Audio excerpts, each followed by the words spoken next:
Welcome to the Heartbreak Stories channel. Let's go for a walk and listen to a new story about a man who came home at the wrong moment and heard the truth he was never supposed to hear. He had a choice, fall apart or fight back. Now let's listen. I came home early one afternoon and heard my wife say something she never meant for me to hear. I walked out without a word and said nothing. What I discovered over the next few days was so calculated, so deliberate, that I still have trouble believing how close I came to losing everything. And I mean everything. My name is Dorian Brewster. I'm 46 years old. I work in commercial HVAC installation, been doing it for 22 years. I'm not the kind of man who talks much about feelings. Never have been. I wake up early, I do the work, I come home. That was the deal I made with myself when I was young. And for most of my life, it held together just fine. Jolene and I met when I was 27. She was 24, working the front desk at a physical therapy clinic in Columbus, Ohio. She had this way of laughing that made her room feel warmer. We got married 2 years later, bought a house in Westerville, and built what I thought was a solid life. No kids, that didn't happen for us, and after a while we stopped chasing it. We had the house, the dog, the routines. We had each other, or so I believed. Looking back now, I can see the signs I missed. The long evenings she spent on her laptop with the screen tilted away from me. The weekend team-building retreats at her marketing firm that seemed to happen more and more often. The way she stopped reaching for my hand at the movies. I noticed each of these things separately, but I never stacked them up. Maybe I didn't want to. Maybe I was just too tired from a long week of crawling through ductwork to ask the right questions. A man can build walls around his blind spots without ever picking up a single brick. The day everything changed started the way 100 other days had. I was halfway through a service call at a strip mall on the north side when the supply house called.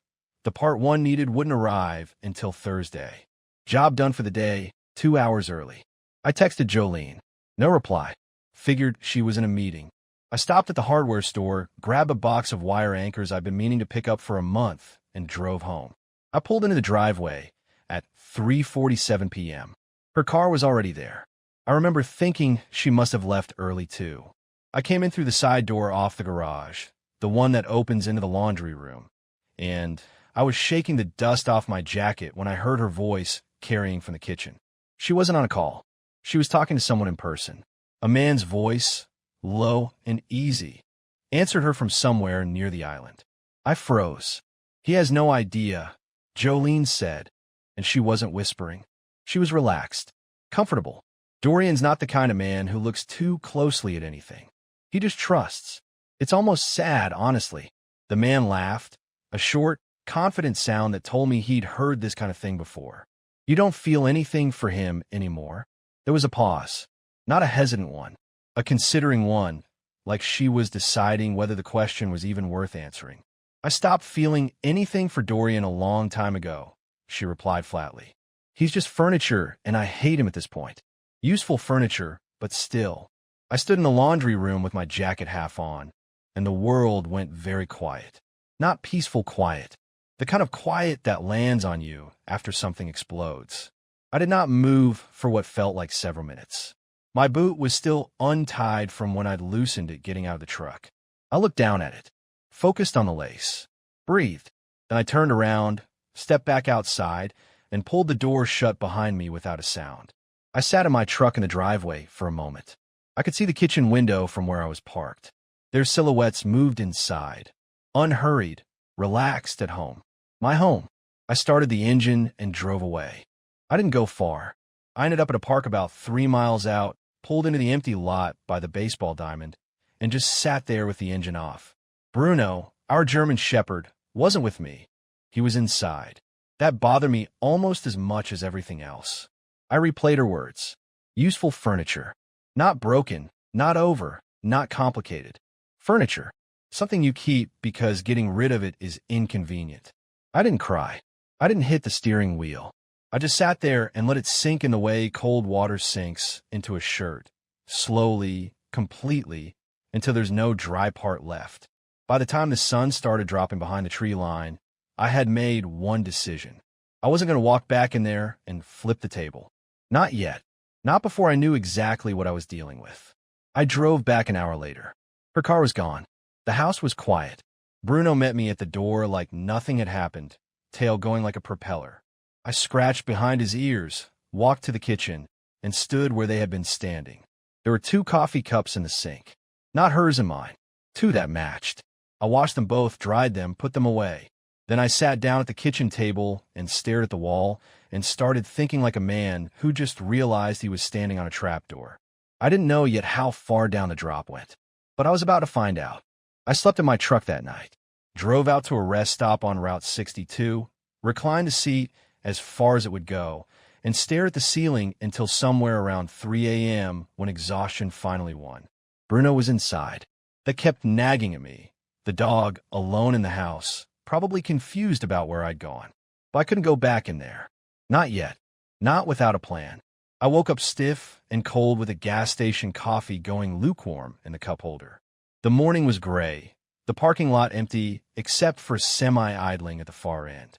I sat up, rolled my neck, and felt the previous day settle back on my shoulders like a load of wet concrete. I checked my phone. 3 texts from Jolene. The first said dinner's ready. The second said, where are you? The third said, I'm going to bed. Let me know you're okay. No panique. No urgency. Just mild inconvenience. That told me something. I didn't reply. Instead, I drove to the nearest diner, ordered eggs I barely touched, and was staring at my coffee when my phone buzzed with an email. No subject line. Unknown sender. 1 attachment, and 3 words in the body of the message. You should know. I set the phone face down on the table and finished my coffee first. Not because I was calm, because I needed a minute before I let whatever was in that file into my head. When I opened it, the attachment was a video, 42 seconds long, filmed from across a restaurant. Low light, candles on the table, the kind of place Jolene always said was too pretentious for her taste. And yet there she was, leaning toward a man I didn't recognize, her hand resting easy on his forearm. She was smiling the way she used to smile at me in the early years, unguarded, lit up, fully present. Then the audio came through, muffled at first, then a few words cut clear. He'll never see it coming. That's the thing about Dorian. He always looks straight ahead. I put the phone face down again. The waitress came by, refilled my coffee without asking. I let her. I sat there for a long time. I didn't recognize the man in the video, but I'd remember his face if I saw it again. Sharp jaw, expensive watch, the easy posture of someone who'd never had to worry about a supply order or a busted compressor in the middle of July. He looked like someone who bought things rather than built them. I replied to the email. Who are you? Why are you sending me this? The response came back in under 10 minutes. I work at her firm. I've seen more than you have. This isn't new. If you want a full picture, I'll show you, but not here. My jaw tightened. I typed back, where? Millstone Diner on Broad Street. Tomorrow. Noon. Come by yourself. I paid for my breakfast, left a decent tip, and walked out into the gray morning air. I stood in the parking lot for a moment, hands in my jacket pockets, watching a crow work over something on the asphalt near the dumpster. Patient, methodical, taking what it needed one piece at a time. I understood that crow better than I had an hour ago. That afternoon, I drove past the house twice without stopping. The second time, I saw Jolene's car still in the driveway and a second vehicle parked half a block down, a dark gray SUV I didn't recognize. I didn't stop. I kept moving, circled back to Route 62, and checked into a roadside motel that charged by the week and didn't ask questions. The room smelled like old carpet and pine cleaner. The heater rattled. I sat on the edge of the bed and called Curtis. My older brother answered on the second ring, the way he always does. Curtis is 3 years older and about 10 years more practical than I'll ever be. He was in the middle of something. I could hear tools in the background, but he went quiet the moment he heard my voice. Talk, he said simply. So I did. I told him everything. The kitchen, the words, the video, the email, the meeting tomorrow. I talked for almost 20 minutes without stopping, and Curtis listened without interrupting once, which is unusual for him. When I finished, there was a brief silence on the line. You back in the house? He asked. No. Motel off 62. Good. Stay there tonight. His voice was steady, deliberate. Don't call her. Don't text her. Don't go back until you know what you're walking into. Can you do that? Already doing it, I replied. All right, go to that meeting tomorrow. And Dorian, take notes. Everything they tell you, write it down. Dates, names, amounts. Whatever it is. I told him I would. After I hung up, I sat in the dark motel room with the rattling heater and thought about the man in the video. The easy posture, the expensive watch, the way Jolene had leaned toward him like he was the only source of gravity in the room. I didn't know his name yet, but I would. Millstone Diner on Broad Street was the kind of place that had been there since the 70s and hadn't tried too hard to hide it. Vinyl booths, laminated menus, a coffee pot that never seemed to empty. I got there 15 minutes early, took a booth near the back wall where I could see the door, and ordered coffee I didn't need. She came in at 5 past noon. Early 30s, dark coat, hair pulled back tight. She moved with the kind of controlled purpose that told me she'd thought hard about being here. She spotted me before I could raise a hand, came straight over, and slid into the seat across from me without taking off her coat. Dorian Brewster, she said, not a question. That's right, I replied. And you're Renee Stokes. She kept her voice low. I work in operations at Jolene's firm. Have for 3 years. She reached into her bag and pulled out a manila folder, setting it on the table between us like she was placing something fragile. I looked at it. Didn't touch it yet. Why are you doing this? I asked, watching her face. Renee pressed her lips together for a moment. Because I know what Dylan Fontaine does to people, she said carefully. He did it to me first. 2 years ago, before he moved on to your wife. He ran the same plays, the charm, the promises, the quiet financial arrangements. By the time I understood what was happening, he'd borrowed $11,000 from me and disappeared for 4 months. She paused. I'm not here out of kindness, Mr. Brewster. I'm here because I know how this ends if nobody says anything. I let that sit. Then I opened the folder. Inside were printed documents, screenshots of emails, expense reports, 2 lease agreements, and a mortgage pre-approval letter. My name was on the lease as co-applicant. My name was on the mortgage as primary borrower. I'd never signed either document, never set foot in the properties listed, never spoken to the real estate agent whose name appeared at the bottom. My hand was steady as I turned the pages. I made sure of that. These signatures, I said quietly. They're not mine. No, Renee confirmed. She submitted everything digitally. Use your tax returns and pay stubs to back the income claims. Fontaine has done this before. He knows which documents to pull and which offices process things fast enough that nobody looks closely. I set the folder down and picked up my coffee. How long? The financial trail goes back about 14 months. That's when Fontaine started appearing in her calendar. Renee slid a printed sheet across the table, a timeline she'd put together herself, neat and dated. He's not a licensed real estate agent anymore. Got flagged for fraud 5 years ago in Tennessee. What he does now is harder to classify. He finds women in stable marriages with clean credit and helps them transition. I stared at the timeline. There was a date 3 months back with a note beside it. Lease amendment. EB's signature obtained. Jolene had handed me a document on a Tuesday evening when I was heading out to a neighbor's retirement cookout. Said the landlord needed an updated insurance waiver on the rental property we owned on Fremont Street. I signed it at the kitchen counter in about 12 seconds because she was standing there with a pen and I trusted her. 12 seconds. I closed the folder and looked up at Renee. There's a neighbor, I said. Lloyd Morgan. Lives 2 houses down from us. Older man, retired postal worker. He mentioned a few weeks back that he'd seen an unfamiliar car in my driveway a couple of times. Said a man got out and went inside. Renee nodded slowly. If he can describe the vehicle or the man, that's useful, especially if it establishes a pattern of access. He's sharp, I said. Notices everything on that street. Has for 30 years. Talk to him, she advised. Quietly, I tucked the folder under my arm and stood. Renee, is there more? Things you haven't printed yet. She met my eyes. Yes. Can you get it to me the same way? Some of it, she said. There are internal emails I can access through the shared drive. Give me a few days. I thanked her, left cash for the coffee, and walked out into the pale afternoon light. I sat in my truck for a moment before starting it, the folder on the passenger seat, the timeline face up on top. 14 months. Property in 2 counties. My name on documents I'd never seen. I pulled out my phone and texted Curtis one word, tonight. He replied in under a minute. Here. Curtis lived 40 minutes north of Westerville in a converted farmhouse he'd spent 8 years fixing up himself. When I pulled into his gravel driveway just after 6, the porch light was already on and his truck was parked with the tailgate down like he'd been waiting. I came in through the back door. He had a dry erase board set up on the kitchen wall already. 3 columns, documents, people, timeline. I almost smiled. Curtis had always been the one who organized things when the world got messy. While I was the kind of man who fixed the problem in front of him, he was the kind who mapped every problem he could see coming. He poured coffee without asking, set it in front of me, and sat down across the table. Show me. I laid the folder out piece by piece.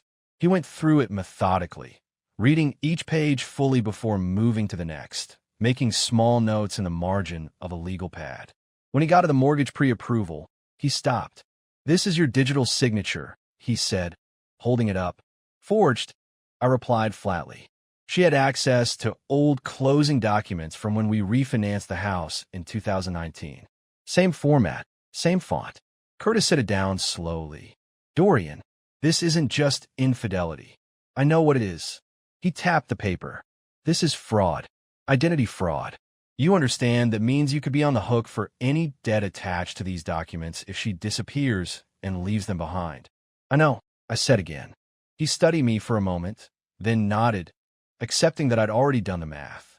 All right, then we move fast. He turned to the dry erase board and uncapped a marker. First, your credit. Everything gets frozen tonight. All 3 bureaus.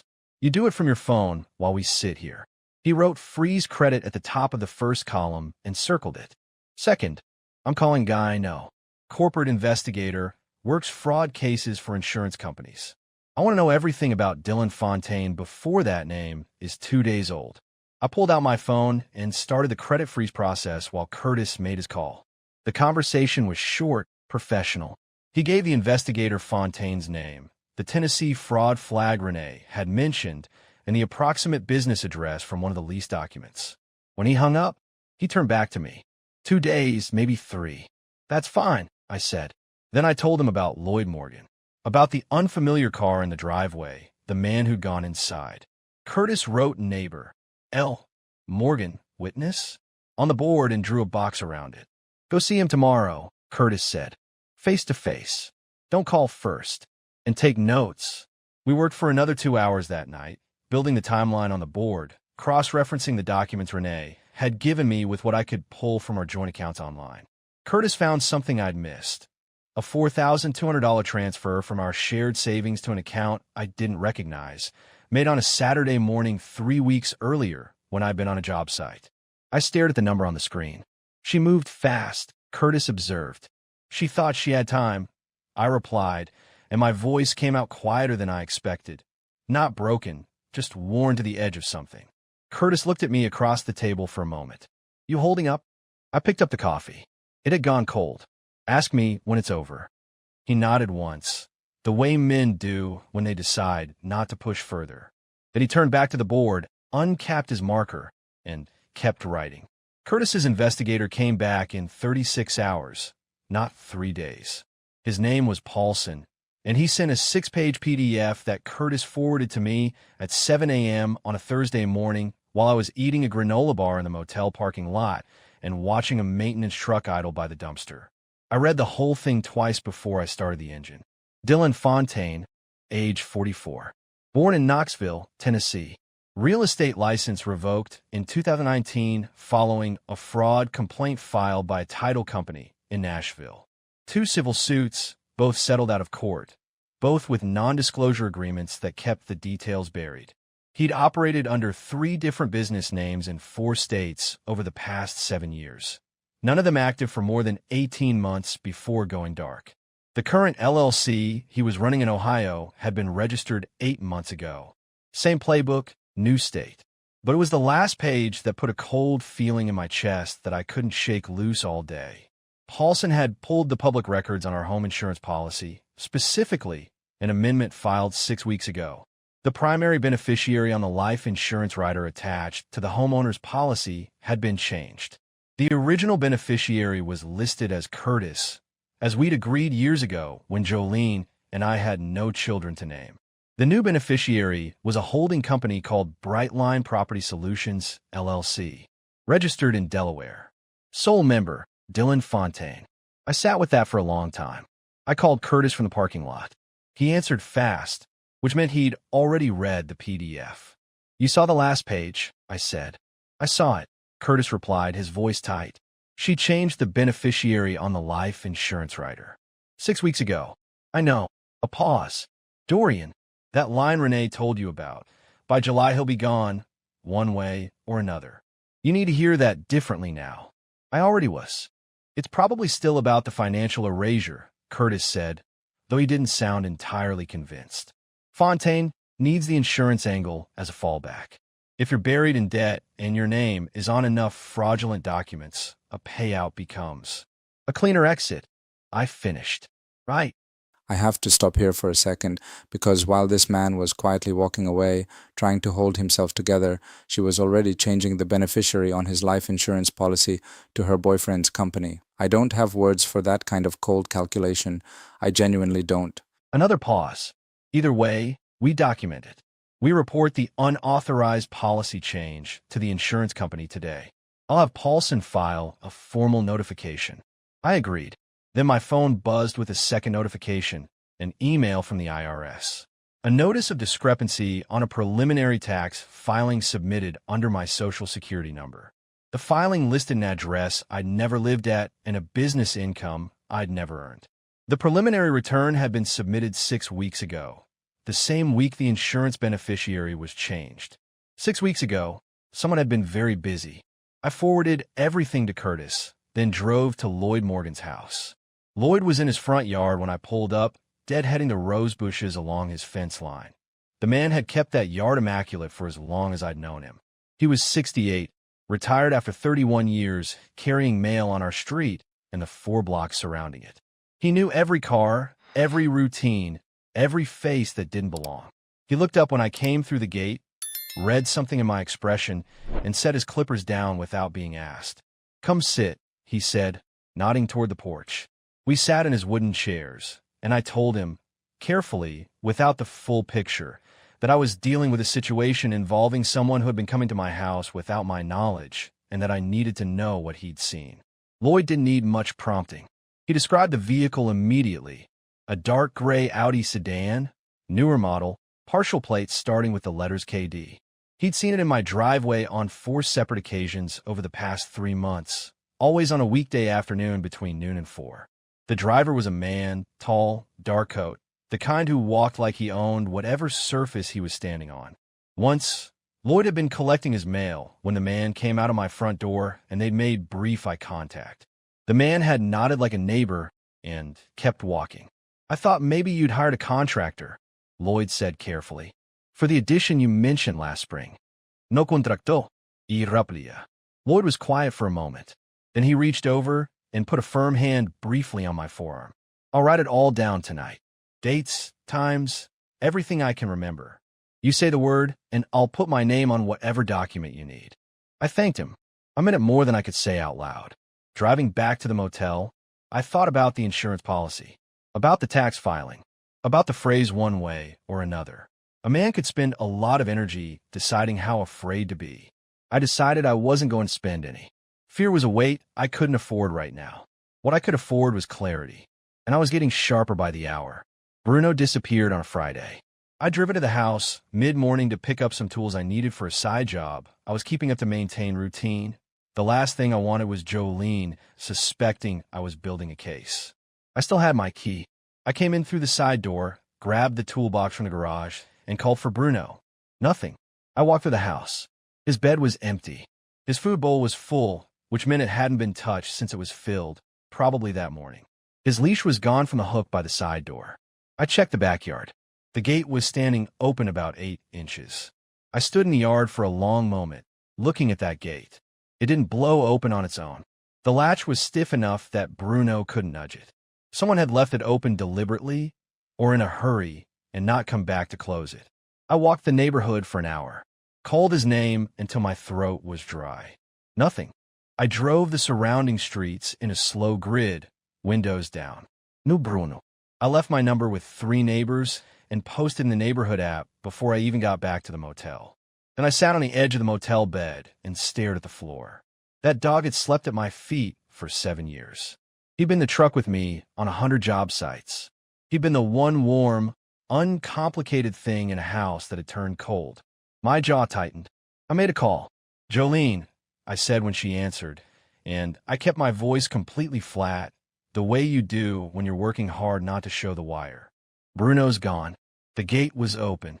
"Oh no," she said, and she made it sound like concern, almost convincing. "I must have left it unlatched when I took him out this morning. I'm so sorry, Dorian." She didn't offer to help look. I hung up and went back out. 2 hours later, my phone rang. It was the Hendersons 4 blocks north, retired couple, always out walking. They'd found Bruno sniffing around their back fence and recognized him from the neighborhood app. I drove there in 10 minutes, and when I opened the truck door, Bruno launched himself at me like he'd been searching just as hard from his end. I drove him straight to Curtis's house. He wasn't going back. The second thing that hit me that week came from a different direction. My friend Paul, we'd worked together on a commercial job 3 years back, stayed in occasional contact, sent me an awkward text on Sunday afternoon. "Hey man, heard you've been having some trouble at home. Just wanted to check in. Jolene mentioned you've been stressed and kind of checked out lately. You okay?" I read that message 4 times. Jolene had been working the room. She was already building her narrative, the distant, unreliable husband who'd emotionally abandoned her, setting the stage so that when the collapse came, witnesses would nod and say they'd seen it coming. I called Paul back directly. Didn't text, called. "What exactly did she tell you?" I asked. Paul hesitated. "Just that you've been distant, disappearing for days without explanation. That she was worried about you." "Paul," I said evenly, "I need you to hear me clearly. I'm not going to go into detail right now, but what you're being told is a version of events that was constructed deliberately. When this is over, I'll sit down with you and walk through all of it. Until then, I'd appreciate it if you'd keep what I'm telling you in mind before you form any opinions." There was a long pause. Then Paul said, "Understood." That was enough for now. I drove back to the motel with Bruno curled up on the passenger seat, his head on my thigh the whole way. I kept one hand on the wheel and one hand on the back of his neck. Some people show you who they are by the lies they tell. Others show you by who they try to recruit to tell those lies for them. Jolene had just shown me both. Curtis had a contact at a title company who owed him a favor, the kind of favor that gets returned quietly and without paperwork. Through him, we confirmed that the property in Cleveland that Jolene and Fontaine had been building toward was scheduled to close in 11 days. 11 days. The mortgage pre-approval was still active. My name was still on it. If we didn't move before that date, the transaction would record with my digital signature on the deed, and I'd be legally attached to a property I'd never seen, financed through income documentation I'd never provided. We were not going to let that happen. But before we touched the legal machinery, Curtis wanted one more piece. Something with her voice on it. Something that would put her knowledge of the scheme beyond any reasonable doubt. Renee made the call. She reached out to Jolene on a Tuesday morning under the pretext of needing guidance on a vendor contract. A routine enough request, given Renee's role in operations. They met in the small conference room on the second floor of the firm, which Renee knew had a faulty ceiling speaker that the IT department had been ignoring for months. She wore a small digital recorder in the breast pocket of her blazer, the kind that picks up a room conversation clearly at 6 feet. Curtis and I sat in his truck in a parking garage 3 blocks away and waited. Renee was in there for 41 minutes. When she came out and got in her own car, she texted one word: "Good." That evening, the 3 of us sat at Curtis's kitchen table and listened to the recording on his laptop with the volume turned up. Most of it was professional, vendor terms, approval chains, the mundane scaffolding of a working day. But then Renee steered the conversation with a casual comment about how stressful it must be juggling everything, and Jolene's voice shifted. Relaxed, confident, the way people talk when they think they're among allies. "Honestly, the hardest part is the waiting," Jolene said on the recording, her voice clear and unhurried. Everything's almost in place. Dorian's name is on the Cleveland property, the insurance is sorted, and once we get the tax situation finalized, there's nothing left to untangle. Renee's voice, carefully neutral, and Dorian doesn't know any of it. A pause. Then Jolene, almost lightly. Dorian trusts everything I hand him. I've been handing him things for 19 years. He's never once looked twice. I sat at that table and listened to my wife describe me like a lock she'd learned to pick without effort. Curtis had his arms crossed and his jaw set. He didn't say a word until the recording ended. Then he reached over and closed the laptop. "That's enough," he said quietly. The next morning, I drove to our bank, not the branch we normally used, but the main downtown location, and sat across from a fraud specialist named Gerald Holt, who had the careful manner of a man who'd heard a lot of difficult things and learned not to show it. I laid out the documentation and the order Curtis, and I had organized it.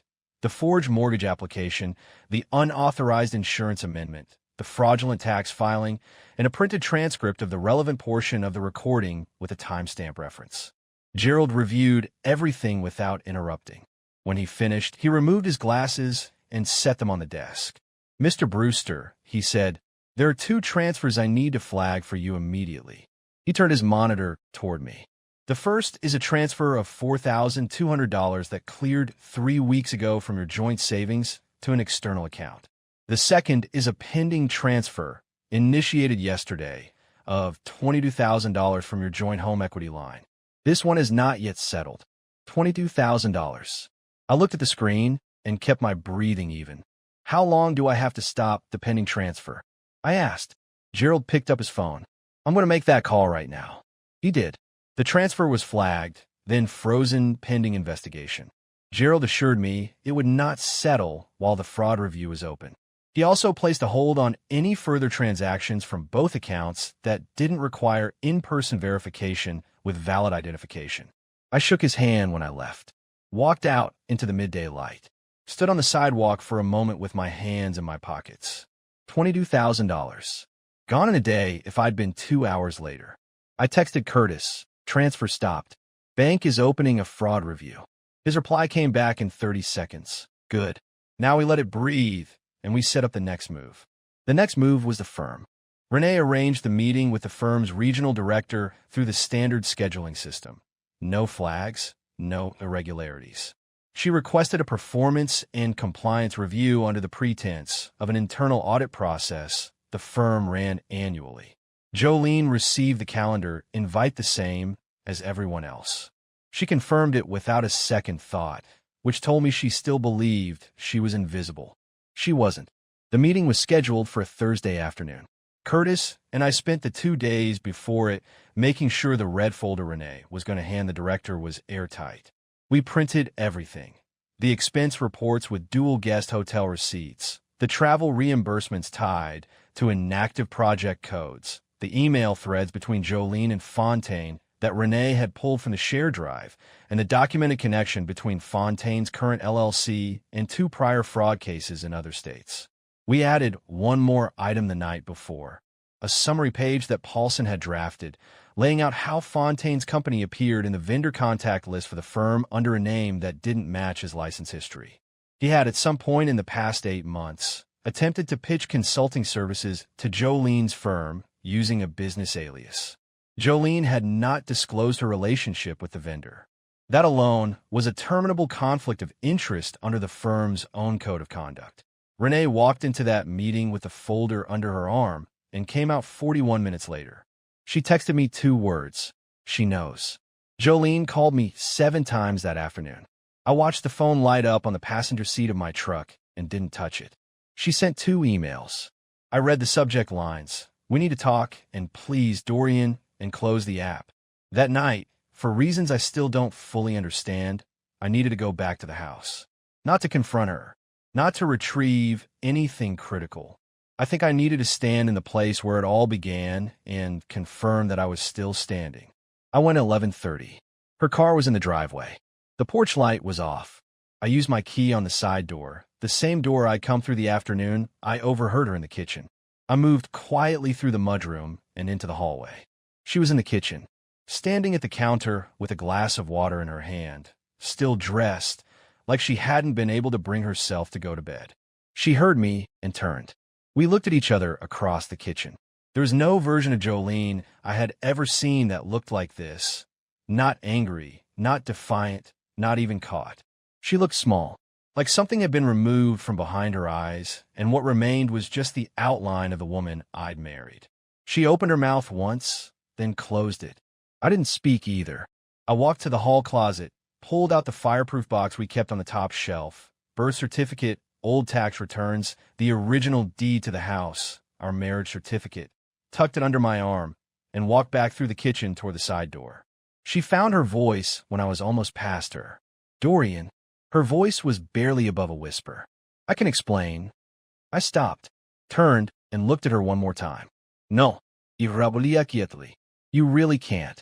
Then I walked out, pulled the door shut behind me without a sound. The same way I'd left the first time, the day I overheard her say I meant nothing. Except this time, I wasn't leaving because I was broken. I was leaving because I was done.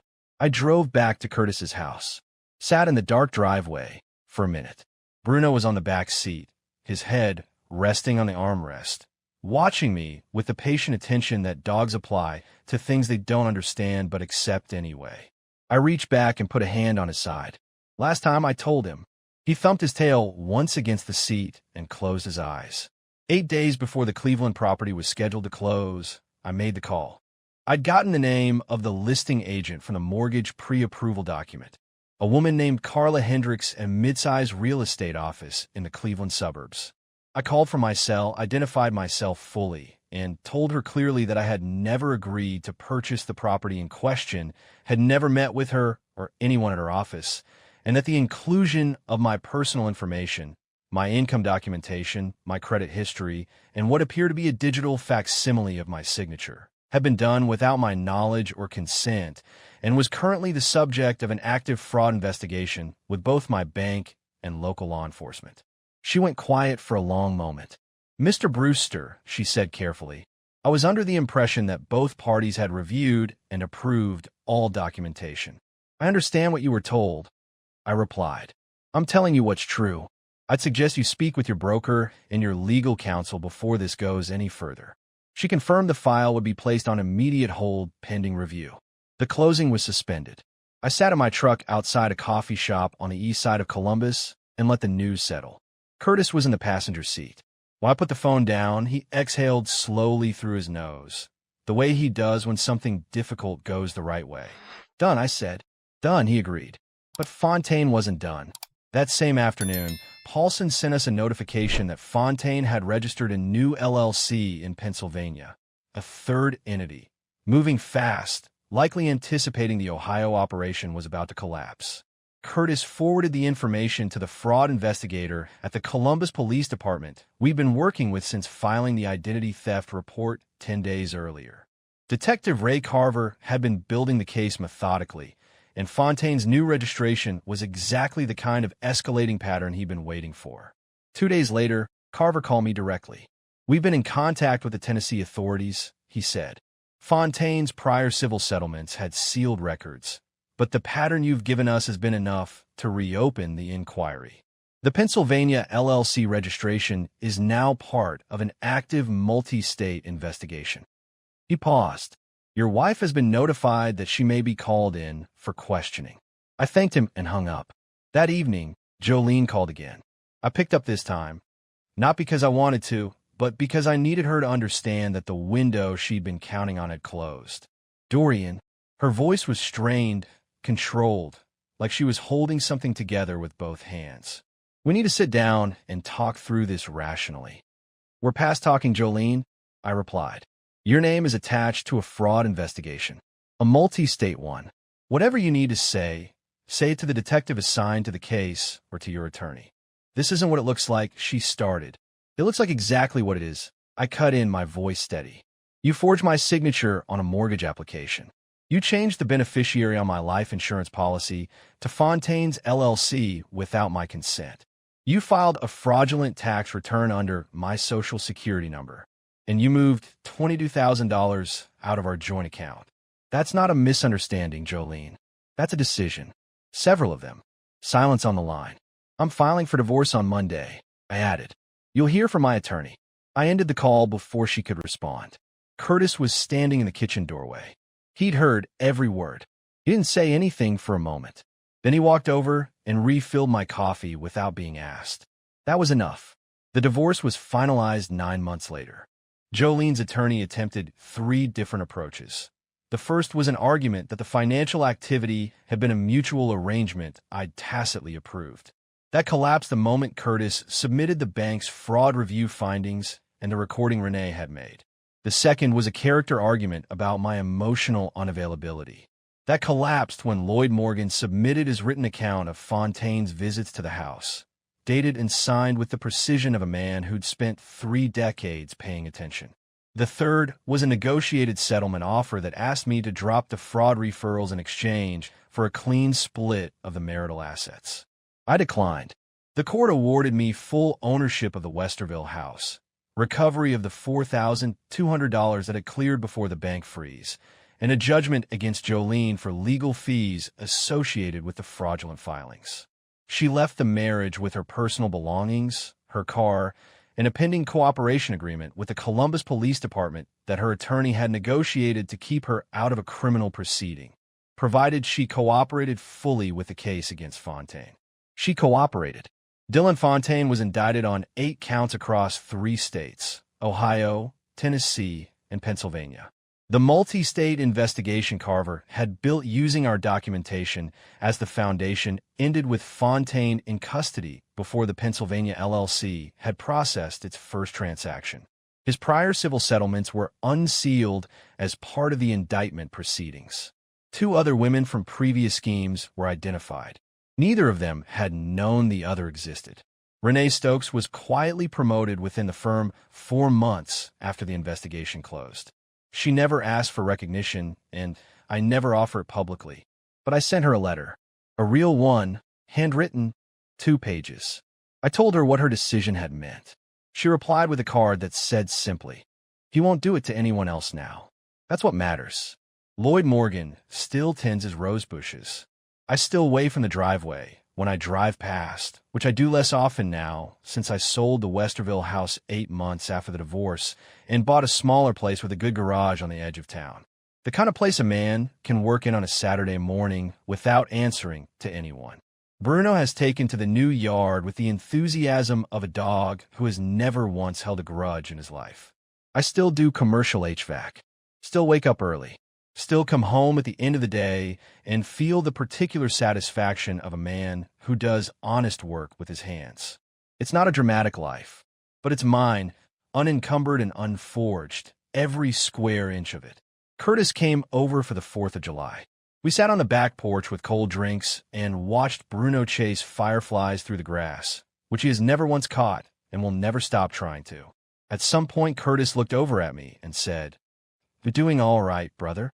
I thought about the motel room on Route 62, the paper towels on the kitchen floor that I'd thought about for weeks after, the recording, the frozen wire, the night I walked back into that house for the last time and left without a word. Yeah, I told him, I'm doing all right. And the thing was, I meant it, not as something to say, not as a performance of recovery, but as a plain and accurate description of the man sitting in that chair on that evening, watching his dog chase something he'd never catch in a yard that was entirely his own. Some men fall apart when the ground gives out under them. I get it, there's no shame in that. But I've always been better at finding the load-bearing wall. You locate it, you reinforce it, and you build from there. I found mine. I built from there. This man never once lost himself. He didn't scream, he didn't beg, he just got quiet and got to work. That's what real strength looks like. Thank you for listening, and I'll see you in the next one.